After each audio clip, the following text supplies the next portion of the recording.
ఈ నేపథ్యంలో హరీష్ రావు గారు వచ్చి కలిసి పోతున్నటువంటి పరిస్థితి కనిపిస్తోంది. మిగతా నాయకులను మాట్లాడించే ప్రయత్నం చేద్దాం.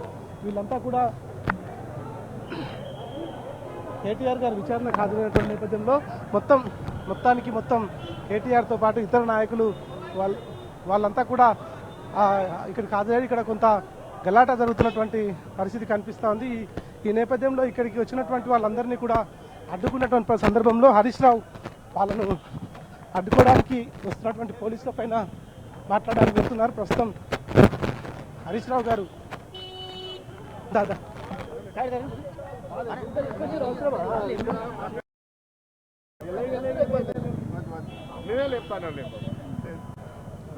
పోలీసులు అడ్డుకోవడంతో ఎర్రబెల్లి దయాకర్ రావుతో పాటు ఇతర నాయకులు ఇవాళ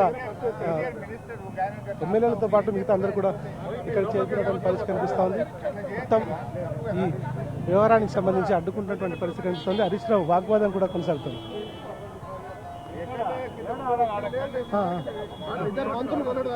హరీష్ రావు గారితో పాటు ఇతర నాయకులు కూడా ఇక్కడ చేరుకున్నారు. సరే, ఇవాళ చెప్పండి, ఇవాళ పోలీసుల తీరును చూస్తూ ఉంటే ఎట్లా అర్థం చేసుకోవచ్చు? చాలా అత్యుత్సాహం ఉంది. ఈ రోజు అంతా criminal negligence, criminal waste of officers and bureaucrats. దాదాపు హైదరాబాద్ లో ఉన్న పోలీసులు వేలాది మంది పోలీసులను పెట్టి రోడ్ల మీద ప్రజల్ని ఇబ్బంది పెడుతున్నారు, బీఆర్ఎస్ కార్యకర్తలను ఇబ్బంది పెడుతున్నారు, భయభ్రాంతులకు గురి చేసే ప్రయత్నం చేస్తున్నారు. బట్ ఎవరు ఎన్ని చేసినా తప్పు చేయని వాళ్ళు భయపడాల్సిన అవసరం లేదు.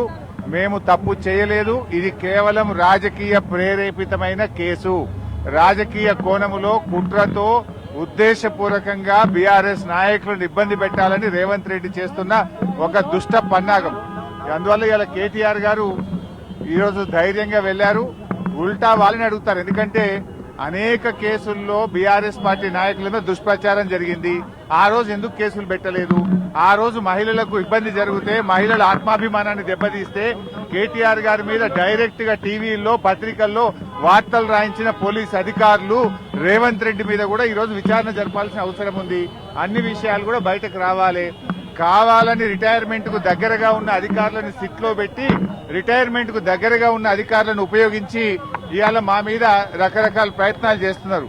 నేను మాత్రం ఒక్కటే చెప్పదలుచుకున్న అధికారులకు, మీరు అన్యాయంగా వ్యవహరిస్తే, అక్రమంగా వ్యవహరిస్తే, మీరు ఉద్దేశపూర్వకంగా మమ్మల్ని ఇబ్బంది పెట్టాలని ప్రయత్నం చేస్తే, మీరు రిటైర్ అయిన తర్వాత కూడా ఏ పొక్కలో దాక్కున్నా, సప్త సముద్రాల బయట ఉన్నా మిమ్మల్ని పట్టుకొచ్చి విచారిస్తాము. ఎవరిని వదిలిపెట్టే ప్రశ్నే లేదు. చట్టాన్ని అతిక్రమించినా, న్యాయబద్దంగా వ్యవహరించకపోయినా, ఉద్దేశపూర్వకంగా తప్పుడు ప్రచారం చేసినా, తప్పుడు లీకులు ఇచ్చిన పోలీస్ అధికారులను వదిలిపెట్టే ప్రశ్నే లేదు. అంతకంతకు అనుభవిస్తారు. జాగ్రత్త, ఆలోచించుకోండి. రిటైర్ అయినాక మీకు ప్రభుత్వం, రేపు వచ్చే బీఆర్ఎస్ ప్రభుత్వం కూడా మీకు సహకరించదు. మీ సొంత డబ్బులతో సొంత లాయర్లను పెట్టుకుని మీరు కేసులు వాదించుకోవాల్సి వస్తుంది. అన్ని దృష్టిలో పెట్టుకుని న్యాయబద్దంగా వ్యవహరించండి, చట్టబద్దంగా వ్యవహరించండి.